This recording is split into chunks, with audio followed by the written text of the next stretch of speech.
कथा में नाम छप्पे में नाम आया है श्री नीलध्वज।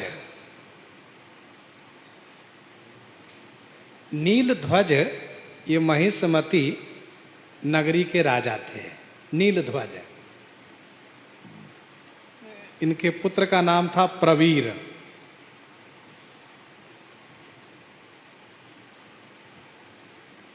जब श्री युधिष्ठिर जी महाराज के अश्वमेध यज्ञ के घोड़े को प्रवीर ने पकड़ लिया और पकड़ करके महिषमती के लिए भेज दिया और श्री अर्जुन को ललकार दिया, कहा मैं आपसे युद्ध करूंगा। कहा ठीक है।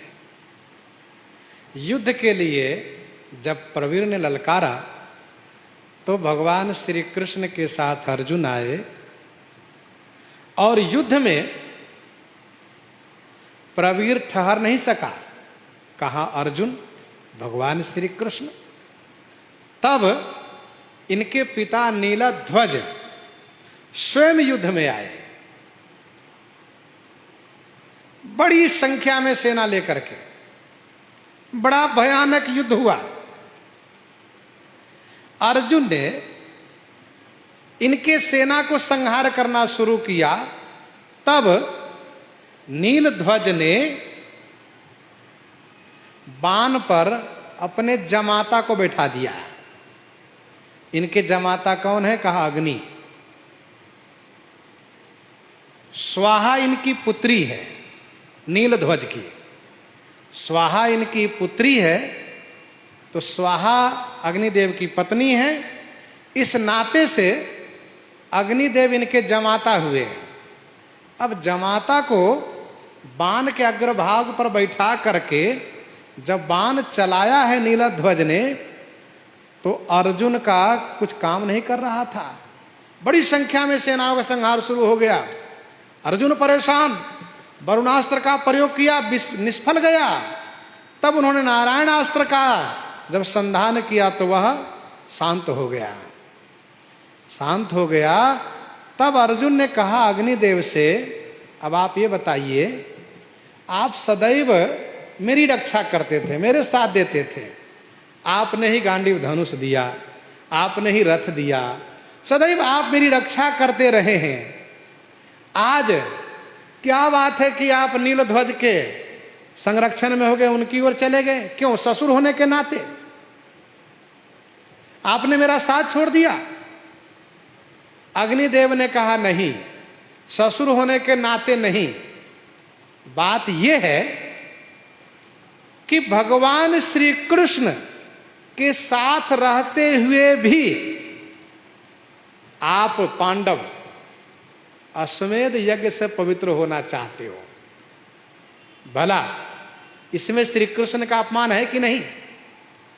जो जगत को पावन करने वाले भगवान श्री कृष्ण साथ हो, उन पर विश्वास न करके अपने आप को पवित्र होने के लिए यज्ञ करते हो। इसीलिए आज ऐसा हुआ कि बताओ, भगवान श्री कृष्ण पर विश्वास नहीं है, उनका अपमान कर रहे हो आप लोग। यूं कहते हुए अग्निदेव ने अर्जुन के सभी सेनाओं को पुनर्जीवित किया है। इसके बाद अग्निदेव ने नीलध्वज से कहा, नीलध्वज, तुम्हें सोचना चाहिए कि ये भगवान नारायण का अवतार हैं। श्री कृष्ण नरा अवतार अर्जुन है, इनके सामने कैसे ठहर पाओगे? और इनके चरणों में समर्पित होकर के इनके भक्त बन जाना चाहिए। चलो, अभी कुछ नहीं बिगड़ा है, शरणागत हो जाओ।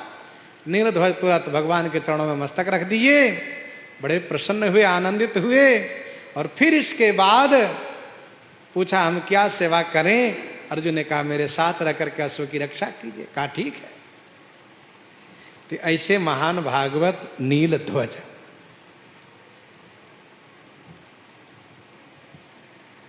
आगे कवित्व के माध्यम से स्वामी प्रियादास जी कहते हैं, अर्जुन के गर्व भयो कृष्ण प्रभु जानी लियो, दियो रस भारी याही रोग ज्यों मिटाइए। अर्जुन को गर्व भयो, अर्जुन को गर्व हो गया। श्री कबीरदास जी महाराज कहते हैं, क्या कहते हैं? कबीरा हम जनी करो,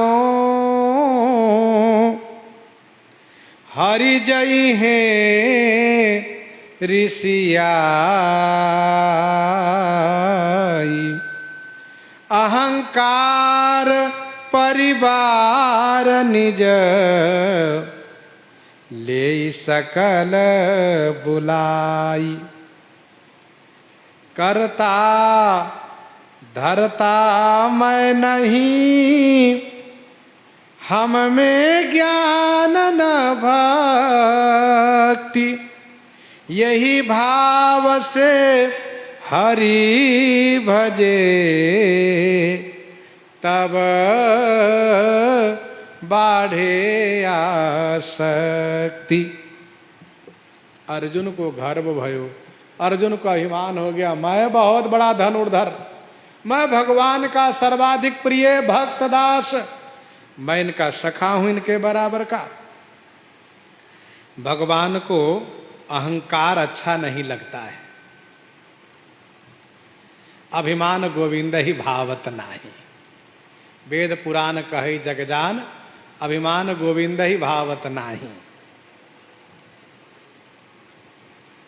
भगवान श्री कृष्ण सोचने लगे, कृष्ण प्रभु जान लियो, दियो रस भारी, मैंने इनको भारी रस दिया है। भारी रस माने सख्य रस, सख्य रस इनको भारी रस प्रदान किया है, लेकिन इसको रोग हो गया है, अभिमान हो गया है।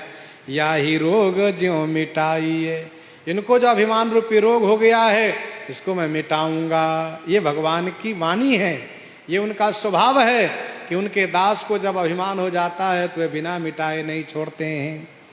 करुणा निधि मन देख विचारी, उर अंकुरे ओ गर्भ तरु भारी। बेगी सुमय डारी हूँ खारी, पन हमार से वकहितकारी। मुनि करहित मम कौतुक होई, अवश्य उपाय करबि मैं सोई। ये ठाकुर जी का निर्णय है, स्वभाव है उनका। राजा मोरध्वज, उनके बेटा ताम्रध्वज बहुत बड़े भागवत हैं, बहुत बड़े भक्त हैं। जथा राजा तथा प्रजा, स्वयं वैष्णव हैं, संपूर्ण प्रजाजनों को वैष्णव बना रखे हैं। सब के सब वैष्णव हैं, इनके राज्य में भक्त हैं। वैष्णव मात्र को बहुत सम्मान करते हैं, फिर वे ये नहीं सोचते हैं कि वैष्णव की जाति का है, कभी जाति दृष्टि से नहीं देखते हैं।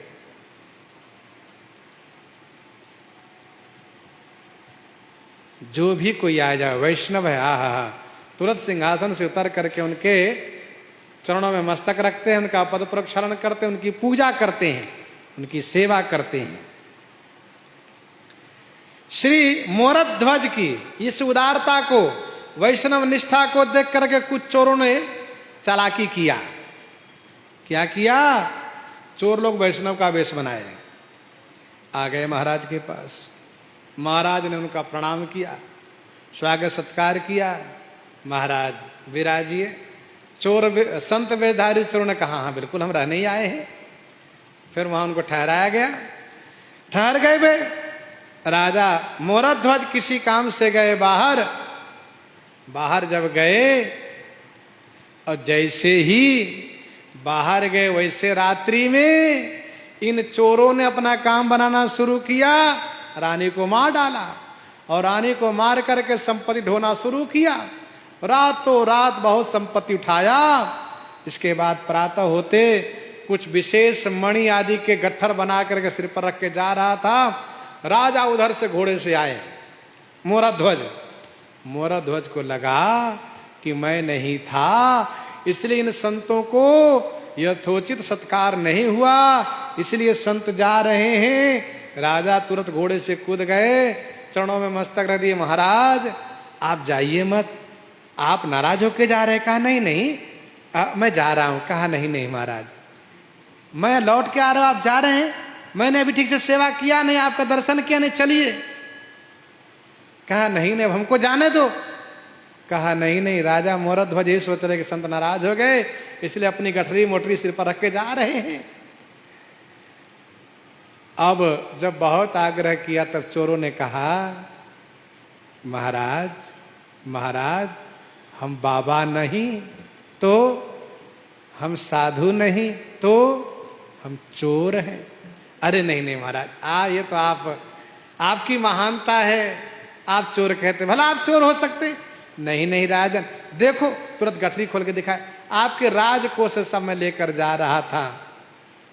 कहा नहीं नहीं महाराज, ये सब तो सब आपका है, आप ले जाएं, यहां रहे वहां रहे, बात एक ही है, ये सब आपका है महाराज, फिर भी आप चलिए राजमहल में। कहा नहीं नहीं, मैंने आपके रानी को ही मार दिया। कहा नहीं, ये सब आप ऐसे कह रहे हैं, चलिए, नहीं जाने का बहाना कर रहे हैं।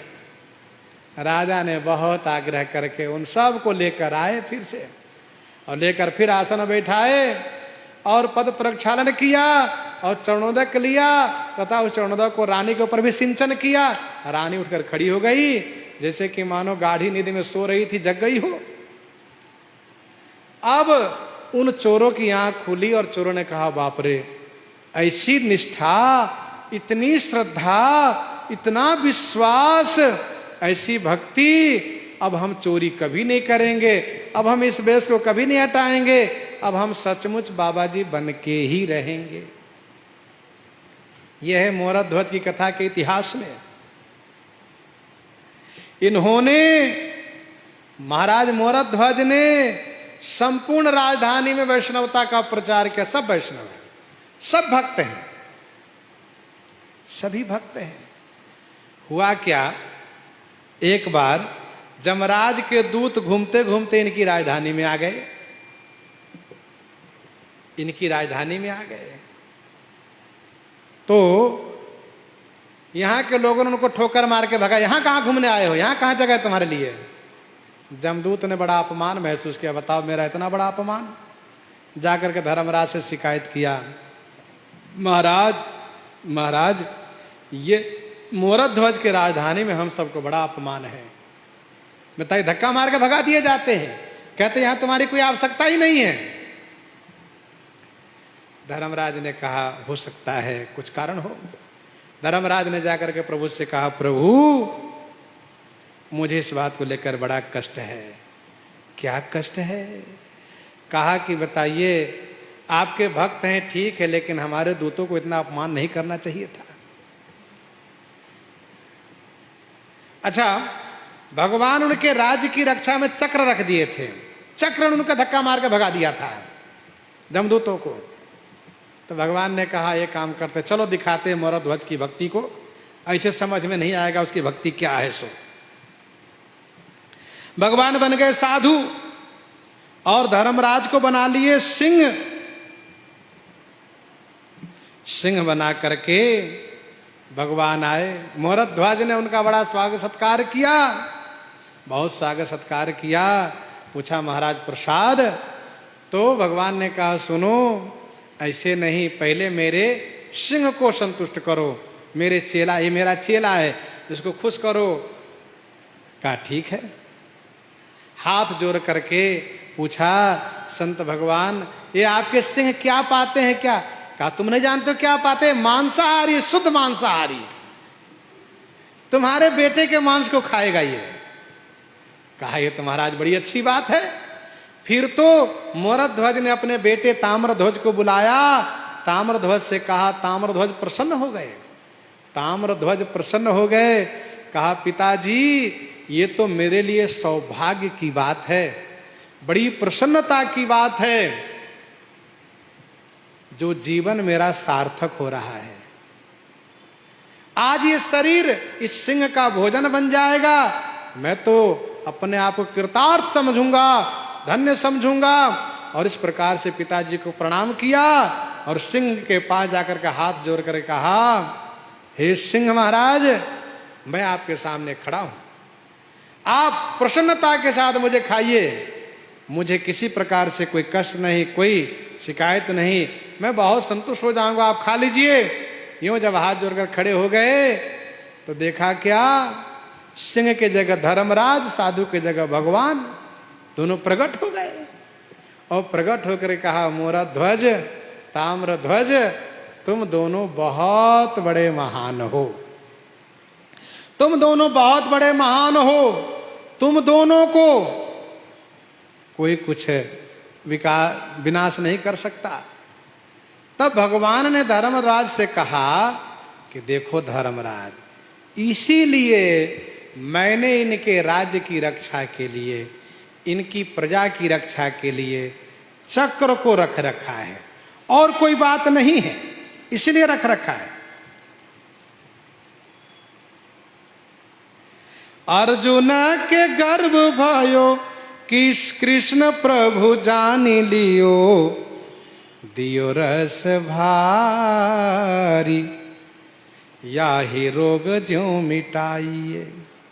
देखो, दियो रस भारी का एक अर्थ हुआ सख्य रस, दूसरा अर्थ ये भी है कि दियो रस भारी का मतलब वैद्यक शास्त्र से संजीवनी रस, औषधि रस इसको देना पड़ेगा अर्जुन को, क्योंकि इनको रोग हो गया है, अभिमान रूपी रोग हो गया है, और अभिमान रूपी रोग को मिटाने के लिए अपमान रूपी दवा की आवश्यकता होती है।